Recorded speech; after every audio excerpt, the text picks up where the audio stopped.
जब भी होता हूँ परेशानी में मुब्तला, वो बिन बताए सब कुछ पढ़ लेती है। ये माँ खुदा की वो नेमत है साहब, जो अपने बच्चों के लिए खुदा से भी लड़ लेती है। हेलो दोस्तों, my name is Khan and once again welcome back to my YouTube channel Karim classes. दोस्तों, आज की इस वीडियो में हम डिस्कस करेंगे क्लास 11th की स्नैपशॉट्स बुक का एक बहुत ही प्यारा सा चैप्टर जिसका नाम है मदर्स डे। दोस्तों, इस चैप्टर को लिखा है जेबी प्रिस्टली ने। एक्चुअली एक प्ले है और इस प्ले के अंदर बताया गया है कि एक माँ की हमारे घरों में क्या अहमियत होती है और एक्चुअली होनी क्या चाहिए। तो इस बात को इस चैप्टर में बहुत ही खूबसूरत अंदाज में, बहुत ही हास्यपूर्ण अंदाज में बताया गया है। और दोस्तों, जब आप इस चैप्टर को पढ़ेंगे तो यकीनन आप इस बात को समझ पाएंगे। दोस्तों, काफ़ी लंबा चौड़ा चैप्टर है, काफ़ी लंबा चौड़ा प्ले है, लेकिन इसे मैंने काफ़ी आसान भाषा में समराइज करने की कोशिश की है और मुझे उम्मीद है इस वीडियो को देखने के बाद में इस चैप्टर को आप अच्छे तरीके से समझ पाएंगे। आज के इस वीडियो में मैंने इस चैप्टर से रिलेटेड सभी इंपॉर्टेंट पॉइंट्स इंक्लूड किए हैं और साथ ही साथ इस चैप्टर से रिलेटेड मोस्ट इंपॉर्टेंट क्वेश्चन भी मैं आपको बताने वाला हूं। और मैं आपको सिर्फ इतना ही सजेस्ट करूंगा कि इस समरी को, इन सभी क्वेश्चंस को आप अपनी नोटबुक में नोट कर लीजिएगा और याद कर लीजिएगा। तो चलिए बिना देरी के शुरू करते हैं आज के इस वीडियो को और देखते हैं इस प्ले की समरी क्या है और कौन कौन से वो इंपॉर्टेंट क्वेश्चन हैं जो आपको याद करने ही करने हैं। तो सबसे पहले समरी की बात कर लेते हैं। जैसा कि चैप्टर का नाम है मदर्स डे और ये एक प्ले है और इसे लिखा है जेबी प्रिस्टली ने। जेबी प्रिस्टली का पूरा नाम है जॉन बाइंटन प्रिस्टली। ठीक है, अब वीडियो को स्टार्ट करने से पहले इस प्ले के जो मेन करेक्टर हैं उनके बारे में थोड़ा सा ओवरव्यू मैं आपको दे देता हूं।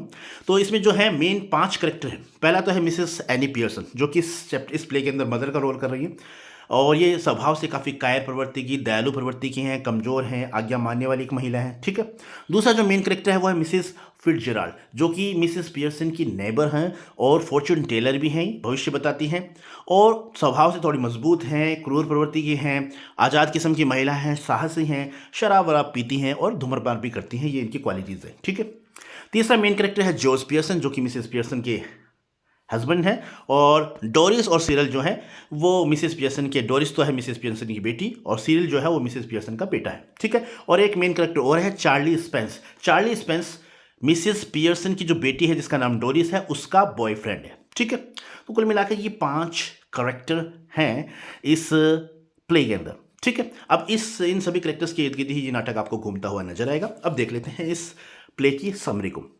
तो जैसा कि मैंने आपको बताया ये प्ले लिखा है जेबी प्रिस्टली ने। तो it is a famous play written by J B Priestley focusing on the idea that mother is the most neglected member in a family.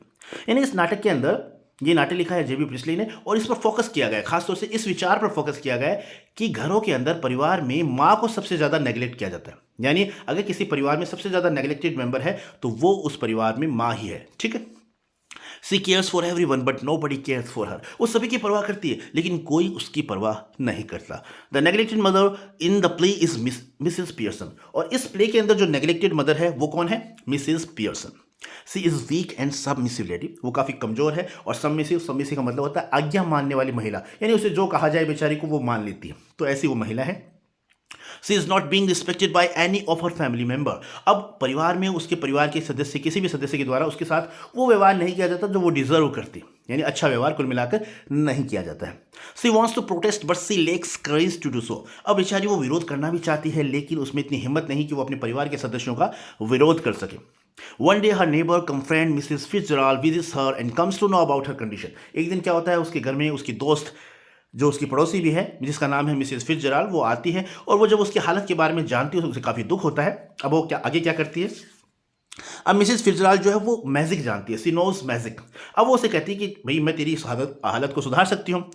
यानी मिसेस पियर्सन को वो ये बात कहती है कि तेरी जो ये हालत है, इस हालत को मैं सुधार सकती हूँ और इसके लिए करना क्या होगा? इसके लिए हमें अपनी सोल को एक्सचेंज करना होगा, हमें हमारी पर्सनैलिटीज़ जो हैं उन्हें चेंज करना होगा। यानी मेरी सोल है वो तेरी बॉडी के अंदर चली जाएगी और तेरी जो सोल है वो मेरी बॉडी के अंदर चली जाएगी। फिर कुछ समय में मैं तुम्हारे परिवार के सभी सदस्यों को ठीक कर दूंगी एकदम। अब ये वो बात कहती है तो मिसेस पियर्सन जो स्टार्टिंग में थोड़ी हेजिटेट होती है लेकिन बाद में मिसेस फिट्जराल्ड उसे मना लेती है। और फिर क्या करते हैं वो? Although Mrs Pearson hesitates that Mrs Fitzgerald exchange her soul with Mrs Pearson by some magic spell. अब स्टार्टिंग में तो थोड़ी मिसेस पियर्सन है वो हेजिटेट होती है, हिचकिचाती है, लेकिन बाद में मिसेस फिट्जराल्ड जो है वो अपनी आत्मा जो है मिसेस पियर्सन, यानी अपनी दोनों आपस में अपनी जो सोल है वो एक्सचेंज कर लेते हैं। ठीक है, कुछ जादुई मंत्रों का उच्चारण करने के बाद में वो अपनी सोल जो है मिसेस पियर्सन की बॉडी में भेज देती है और मिसेस पियर्सन की जो सोल है वो अपनी बॉडी में ले आती है। तो इस तरीके से वो अपनी सोल जो है एक्सचेंज कर लेते हैं। अब आगे क्या होता है, she decides to reform Pearson's family members one by one, और अब वो निश्चय करती है कि ये पियर्सन के जो परिवार के सभी सदस्य हैं जो काफ़ी बिगड़ चुके हैं, इन्हें मैं एक एक करके सुधार दूंगी। ठीक है, अब आगे देखते हैं। अब आगे होता है, first of all Doris the daughter of Mrs Pearson returns from her office. अब क्या होता है, दोनों जो है मिसेस पियर्सन और मिसेस फिट्जराल्ड हैं, दोनों ने अपनी सोल जो है एक्सचेंज कर ली है। अब बॉडी तो जैसे मिसेस पियर्सन की है, लेकिन मिसेस पियर्सन की बॉडी के अंदर जो आत्मा है, जो सोल है, वो किसकी है, मिसेस फिट्जराल्ड की है। यानी जो कुछ भी बोलेगी अब वो मिसेस फिट्जराल्ड बोलेगी मिसेस पियर्सन के बॉडी से, यानी उसके अंदर से उसकी आवाज़ आएगी। बॉडी मिसेस पियर्सन की रहेगी, लेकिन जो बिहेवियर होगा वो किसका होगा, मिसेस फिट्जराल्ड का होगा। अब क्या होता है, सबसे पहले जो डोरिस है, यानी मिसेस पियर्सन की जो बेटी डोरिस है, वो ऑफिस से घर लौटती है। अब आदत के मुताबिक, क्योंकि बिगड़ी हुई है, उनकी आदतें काफ़ी बिगड़ चुकी हैं, तो आदत के मुताबिक वो क्या करती है, she is beautiful but spoiled, वो काफ़ी सुंदर है लेकिन बिगड़ी हुई है। But she is shocked when she finds her mother smoking and drinking. लेकिन जैसे ही घर में वो प्रवेश करती है तो अपनी माँ को वो स्मोकिंग करते हुए, शराब पीते हुए देखती है, तो वो काफ़ी शॉक हो जाती है, काफ़ी हक्की बक्की हो जाती है। She asks her if she has ironed her dress, but her mother tells her to do her work on her own. अब वो आते ही घर में पहुंचते ही सीधे वो अपनी माँ से कहती है कि क्या आपने मेरी वो ड्रेस प्रेस कर दी है। यानी अब एक्चुअली जो मिसेस पियर्सन है, वो बॉडी तो मिसेस पियर्सन की है, लेकिन उसके अंदर आत्मा किसकी है, मिसेस फिट्जराल्ड की। तो जब वो अपनी माँ से कहती है, यानी डोरिस घर में पहुंचते ही सीधे अपनी मिसेस पियर्सन को कहती है कि आपने मेरी वो ड्रेस प्रेस कर दी है, तो मिसेस पियर्सन जवाब में क्या कहती है कि तुम अपना काम खुद करना सीख लो। इस तरीके से वो उसे कहती है। She also remarks her friend Charlie Spence half mad. और साथ ही साथ जब उनकी बातचीत होती है कि वो पूछती है तुम कहाँ जा रही हो, तो वो कहती है कि मेरे बॉयफ्रेंड चार्ली स्पेंस के साथ बाहर जा रही हूँ। तो इस बात को सुनने के बाद में मिसेस पियर्सन जो है वो चार्ली स्पेंस पर भी कमेंट करती है, और वो कहती है वो तो बक टीथ है, हाफ वेटेड है, यानी उसके जो दांत हैं वो बाहर निकले हुए हैं खरगोश की तरह, और वो तो आधा पागल आदमी है। इस तरीके से वो उस पर कमेंट करती है, और ये कमेंट सुनने के बाद में जो डोरिस है वो काफ़ी नाराज़ होती है, काफ़ी दुखी होती है, वो रोने लग जाती है। The girl starts crying on seeing such behaviour of her mother. अब वो जो डोरिस है, यानी वो अपनी माँ का ये बिहेवियर देखकर काफ़ी दुखी होती है, वो रोने लग जाती है। In the meantime Mrs Pearson son Cyril comes, और इसी बीच में मिसेस पियर्सन का जो बेटा है जिसका नाम है सिरिल पियर्सन, वो आ जाता है। He gets angry to find that his mother has not prepare tea, और वो भी आते ही घर में काफ़ी गुस्सा हो जाता है क्योंकि उसकी माँ ने उसके लिए चाय नहीं बनाई थी। He is also surprise to hear the words spoken by his mother that he works for fixed hours but there are no such fix hours for his mother. और जब उनके आपस में बहस होती है तो मिसेस पियर्सन वो अपने बेटे को कहती है कि तुम्हारे लिए तो फिक्स आवर हैं, तुम तो सिर्फ 8 घंटे काम करते हो, लेकिन मेरे लिए तो कोई फिक्स आवर नहीं है, सुबह उठने के बाद में शाम तक काम में लगी रहती हूँ, मेरा तो कोई फिक्स आवर नहीं है। तो इस तरीके से उनका आपस में आर्ग्यूमेंट होता है। George the husband of Mrs Pearson also receives the similar treatment, और ऐसा ही बिहेवियर किसके साथ होता है, जॉर्ज जो कि मिसेस पियर्सन के हस्बैंड है, उसके साथ भी वो मिसेस पियर्सन ऐसा ही बिहेवियर करती है, यानी सभी को लाइन में लगा देती है एक साथ। डोरिस के साथ भी वो काफ़ी दुर्व्यवहार करती है, सीरियल के साथ भी वो काफ़ी कठोर शब्दों में बात करती है, ऐसा ही वो व्यवहार अपने पति यानी जॉर्ज पियर्सन के साथ भी करती है। हालांकि ये काम बेचारी वो पियर्सन नहीं करी, उसके अंदर जो मिसेस फिट्जराल्ड की आत्मा है उसके द्वारा ये काम किया जा रहा है। ठीक है, When he rebukes his wife, he is rebuked in exchange. अब जब जॉर्ज अपनी पत्नी को डांटता है, डांट फटकार लगाता है, तो उसके बदले में पियर्सन भी उसे काफ़ी ज़बरदस्त डांट फटकार लगाती है। She makes fun of her husband by saying that his friends call his Pompey Pearson. और साथ ही साथ वो अपने पति का मजाक भी उड़ाती है, ये कहते हुए कि जब तुम क्लब में जाते हो तो तुम्हारे जो दोस्त हैं वो तुम्हें ओम्पी पियर्सन कहकर पुकारते हैं, मजाक उड़ाते हैं। इस बात को भी वो उसे बताती है। अब आगे क्या देखते हैं। They all want to protest against her behavior, but they are rebuked seriously. अब वो परिवार के सभी सदस्य, चाहे डोरिस हो, चाहे सिरिल हो, चाहे जॉर्ज पियर्सन हो, सभी क्या करते हैं, मिसेस पियर्सन का विरोध करना चाहते हैं, लेकिन वो उन्हें डांट फटकार मिलती है। बदले में मिसेस पियर्सन जो उन्हें डांटती है, डांट फटकार लगाती है। अब आगे क्या होता है अब उनका ये प्रोग्राम जो है, ये नाटक जो चल रहा होता है, उसी दौरान just then Mrs Fitzgerald actually Mrs Pearson arrive. अब जब उनके आपस में ये बहस चल रही होती है, आर्ग्यूमेंट चल रही होती है, तभी मिसेस फिट्जराल्ड जो है उनके घर पहुंचती है। अब ये मिसेस फिट्जराल्ड कौन है, ये वास्तव में मिसेस पियर्सन है, यानी बॉडी तो मिसेस फिट्जराल्ड की है, लेकिन उसके अंदर जो आत्मा है, जो सोल है, वो किसकी है, मिसेस पियर्सन की है। अब वो यानी एक तरह से हम कह सकते हैं कि मिसेस पियर्सन जो एक्चुअली मिसेस पियर्सन है, वो घर पर पहुंचती है। George doesn't want any neighbour to be present in the house where there is tension in the family. अब जॉर्ज को ये बात अच्छी नहीं लगती कि भाई उनके घर में कोई पड़ोस का व्यक्ति आए और इंटरफेयर करे, ये बात उसे बिल्कुल पसंद नहीं है। हालांकि वो नहीं जानता कि भाई पीछे जो फिट्जराल्ड है, इसके अंदर ही मिसेस पियर्सन की जो है रियल आत्मा है, यानी जो फिtzgerald है वो एक्चुअली मिसेस पियर्सन है। ये बात उसे नहीं पता है, लेकिन उसका जो लेकिन मिसेस जब फिtzgerald उनके घर आती है तो ये बात उसका मिसेस फिtzgerald के घर में आना जॉर्ज को बिल्कुल भी अच्छा नहीं लगता। अब वो उसका विरोध करता है, तो इस बात पर वो क्या कहती है, मिसेस पियर्सन क्या कहती है, on this he is being rebuked and want to be slapped by Mrs Pearson.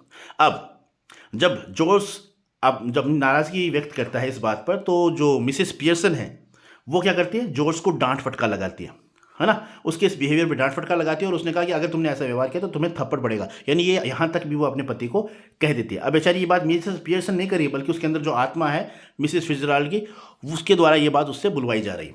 ठीक है। The actual Mrs Pearson feels sad to find that her family is being treated badly. अब बेचारी जो वास्तव में जो एक्चुअल मिसेस पियर्सन थी, वो जब ये नज़ारा देखती है तो उसे काफ़ी दुख होता है और वो महसूस करती है कि उसके परिवार के साथ बहुत बुरा व्यवहार किया जा रहा है। She request Mrs Fitzgerald to break the magical spell. अब वो मिसेस फिtzgerald से रिक्वेस्ट करती है कि ऐसा करो, अपना जो हम ये जो जादू तुमने जो किया हुआ है, हमने जो सोल एक्सचेंज किया, इसे वापस आप वैसे ही प्रारंभिक रूप में ले आओ, वैसे ही हमारी जो सोल जो है एक दूसरे में जो है ओरिजिनल बॉडीज़ में, रियल बॉडीज़ में ट्रांसफ़र कर दो आप। Both of them come back into their real body. और फिर बाद में, पहले स्टार्टिंग में तो मिसेस फिtzgerald से मना करते कि ये भी थोड़ी देर और रुक जाओ, मैं एकदम अच्छी तरीके से तुम्हारे परिवार के मेंबर को, फैमिली मेंबर्स को अच्छी तरीके से ठीक कर देती हूँ। लेकिन जब मिसेस पियर्सन उससे ज़्यादा रिक्वेस्ट करती कि नहीं मैं अब और चीज़ें से बर्दाश्त नहीं कर सकती, आप प्लीज़ मेरी सोल जो है मेरी बॉडी के अंदर ट्रांसफ़र कर दो और आप खुद की सोल जो है अपनी बॉडी में ट्रांसफ़र कर लो। तो जब वो काफ़ी रिक्वेस्ट करती है तो फिर मिसेस फिtzgerald जो है वो मान जाती है और इस तरीके से वो दोनों अपनी सोल जो है वापस ट्रांसफ़र कर लेते हैं। In this way the spoiled family members of Mrs Pearson are reformed. और इस तरीके से यानी जो मिसेस फिtzgerald है वो मिसेस पियर्सन के सभी फैमिली मेंबर्स को एक तरह से सुधार देती है, उनकी आदतों में, उनकी जो आदतें खराब हो चुकी थी उन्हें वो सुधारती है। They learn the lesson of respecting her feelings. और वो परिवार के सभी मेंबर्स जो हैं वो अपनी माँ की भावनाओं की कदर करना सीखते हैं। तो कुल मिला के इस नाटक से इसका निष्कर्ष क्या निकला इस पूरे प्ले का, it can be concluded from this play that a mother should not be taken for granted. तो इस पूरे प्ले का निष्कर्ष यही है कि हमें घर में माँ की कदर करनी चाहिए, है ना, माँ को यूं ही हल्के में नहीं लेना चाहिए। ठीक है, टेकन फॉर ग्रांटेड नहीं होनी चाहिए मदर्स। ठीक है, she is the backbone of a family. ये हमारे परिवार की क्या है, बैकबोन है, रीढ़ की हड्डी है। And she must be respected by all, और इनका सभी के द्वारा सम्मान किया जाना चाहिए।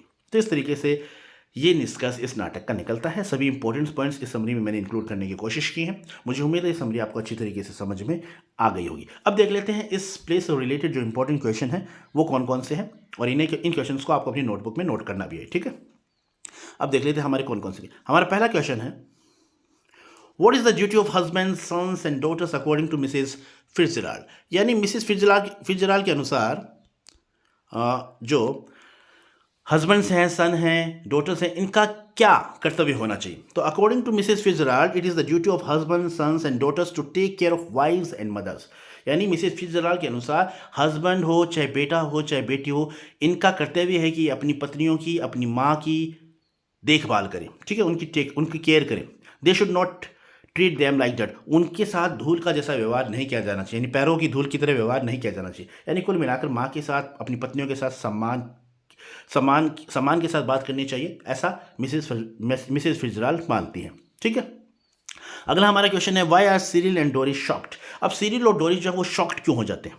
तो इसका सिंपली आंसर आप इस तरीके से करेंगे, Cyril and Doris are shocked to see their mother smoking and drinking. जब सिरिल डोरिस घर में प्रवेश करते हैं उस वक्त मिसेस पियर्सन जो है वो स्मोकिंग कर रही होती है, ड्रिंकिंग कर रही होती है, तो ये देखकर वो काफ़ी शॉक्ड हो जाते हैं। They are surprise at the sudden change that has come in their mother. और इस अचानक आए हुए बदलाव को देखकर वो काफ़ी आश्चर्यचकित होते हैं। अगला हमारा क्वेश्चन है, how does Mrs Fitzgerald tell Mrs Pearson fortune. यानी मिसेस फिtzgerald जो है मिसेस पियर्सन का फॉर्चून कैसे बताती है। तो इसका आंसर सिंपली आपको इस तरीके से करना है, Mrs Fitzgerald holds the card and tells that Mrs Pearson's fortune depends on herself now। अब मिसेस फिtzgerald जो है वो कार्ड उसके हाथ में होते हैं और वो मिसेस पियर्सन को कहती है कि तुम्हारा जो फ्यूचर है वो तुम्हारे ऊपर ही निर्भर करता है। सी कैन मेक एंड मार it by her oven action. और तुम चाहो तो इस अपने फ्यूचर को सुधार सकती हो और तुम चाहो तो अपने फ्यूचर को बिगाड़ सकती हो, यानी तुम्हारे ऊपर ही पूरा सब कुछ निर्भर करता है। ये बात वो उसे कहती है। अगला हमारा क्वेश्चन है, question number 4, how does Mrs Pearson start behaving after the exchange of personalities. यानी कैसा व्यवहार करती है मिसेस पियर्सन जो है वो कैसा व्यवहार करती है जब वो अपनी पर्सनैलिटीज यानी अपनी सोल जो है एक्सचेंज कर लेती हैं।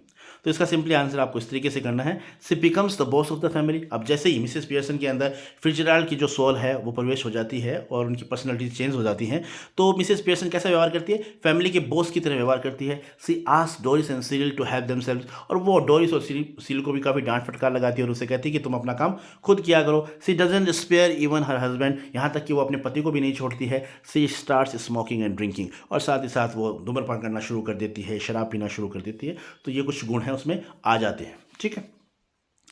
अब देख लेते हैं next question, question number 5। Question number 5 हमारे ये रहा, what does George and Cyril do to enjoy themselves, यानी जॉर्ज और सिरिल जो हैं वो आनंद लेने के लिए क्या करते हैं, यानी अपनी लाइफ को एंजॉय करने के लिए वो क्या करते हैं। तो सिंपली इसका आंसर आपको इस तरीके से करना है, in his spare time George often goes to the club and plays snooker and enjoys drinking, यानी जब खाली समय होता है तो जॉर्ज क्या करता है, वो क्लब में जाता है, स्नूकर खेलता है, शराब पीता है, ये काम तो जॉर्ज करता है, ठीक है। Cyril likes to spend his time and money at greyhound races, dirt tracks and ice shows. अब सिरिल क्या करता है, सिरिल अपना पैसा शिकारी कुत्तों की दौड़ पर खर्च कर देता है, ठीक है, धूल भरी सड़कों पर आइस शोज करता है वो, तो इनमें वो अपने पैसे इन्वेस्ट करता है, जैसा कि चैप्टर के अंदर बताया गया है, ठीक है।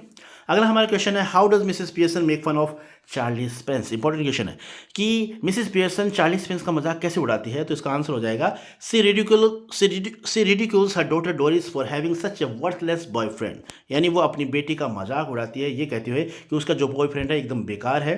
She calls him buck teeth and half witted, वो उसकी बॉयफ्रेंड को बक टीथ कहती है, हाफ विटेड कहती है, यानी जिसके खरगोश जैसे दांत निकले हुए हों और जो आधा पागल हो, ऐसा कहकर वो उसके बॉयफ्रेंड को यानी चार्ली स्पेंस को कहकर पुकारती है। She advises Dori to find out a bet she advises Doris to find out a better boyfriend than Charlie Spence, और वो सलाह भी देती है अपनी बेटी को कि तुम चार्ली स्पेंस से कोई बढ़िया बॉयफ्रेंड ढूंढो, यानी ये ऐसी उसे सलाह भी देती, ठीक है। तो इस तरीके से सिंपली आप अपना आंसर कर सकते हो, इंपॉर्टेंट क्वेश्चन है। अगला हमारा क्वेश्चन है, how do people make fun of George at the club, यानी क्लब में जॉर्ज का मजाक लोग कैसे उड़ाते हैं। तो इसका सिंपली आंसर ऐसा हो जाएगा, he has become a standing joke for the people at the club, यानी अब जो जॉर्ज है वो क्लब के अंदर एक तरह से मजाक का पात्र बन चुका है। They call him Pompey Ompy Pearson because of being slow and pompous by nature, और क्लब के अंदर लोग उसे क्या कहते हैं, पॉम्पी ऑम्पी पर्सन, यानी तड़कीला भड़कीला व्यक्ति उसे कहते हैं, उसके सुस्त और उसके दिखावटी प्रवृत्ति के कारण उसे लोग ऐसा कहते हैं, ठीक है। उसका नेचर कैसा है, पॉम्पस नेचर है उसका, ठीक है, दिखावटी, जो दिखावा करता हूँ, ठीक है। तो इस कारण उसे पॉम्पी ऑम्पी पर्सन कहकर पुकारा जाता है। अब देख लेते हैं नेक्स्ट क्वेश्चन, क्वेश्चन नंबर 8।